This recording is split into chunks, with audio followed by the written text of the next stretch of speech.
رسول اللہ صلی اللہ علیہ وآلہ وسلم نے فرمایا، بیوہ اور مسکین پر خرچ کرنے والا اللہ کی راہ میں جہاد کرنے والے کی طرح ہے، یا اس آدمی کی طرح ہے جو دن میں روزہ رکھتا ہے اور رات میں عبادت کرتا ہے۔ جامع ترمذی، حدیث نمبر 1969۔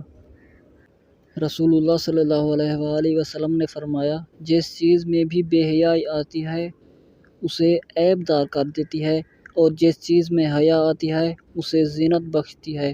جامع ترمذی، حدیث نمبر 1974۔ رسول اللہ صلی اللہ علیہ وآلہ وسلم نے فرمایا، میری امت کی مثال بارش کی ہے، نہیں کہا جا سکتا کہ اس کا اول بہتر ہے یا اس کا آخر۔ جامع ترمذی، حدیث نمبر 2869۔ ایک مرتبہ رسول اللہ صلی اللہ علیہ وآلہ وسلم مسجد میں تشریف فرما رہے تھے اور لوگ آپ صلی اللہ علیہ وآلہ وسلم کے ارد گرد بیٹھے ہوئے تھے کہ 3 آدمی وہاں آئے۔ ان میں سے 2 رسول اللہ صلی اللہ علیہ وآلہ وسلم کے سامنے پہنچ گئے اور ایک واپس چلا گیا۔ راوی کہتے ہیں کہ پھر وہ دونوں رسول اللہ صلی اللہ علیہ وآلہ وسلم کے سامنے کھڑے ہو گئے۔ اس کے بعد ان میں سے ایک نے جب مجلس میں ایک جگہ کچھ گنجائش دیکھی تو وہاں بیٹھ گیا، اور دوسرا اہل مجلس کے پیچھے بیٹھ گیا، اور تیسرا جو تھا وہ لوٹ گیا۔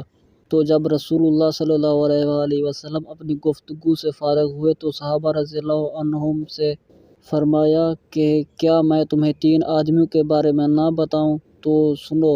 ان میں سے ایک نے اللہ سے پناہ چاہی، اللہ نے اسے پناہ دی، اور دوسرے کو شرم آئی تو اللہ بھی اس سے شرمایا کہ اسے بھی بخش دیا، اور تیسرے شخص نے منہ موڑا تو اللہ نے بھی اس سے منہ موڑ لیا۔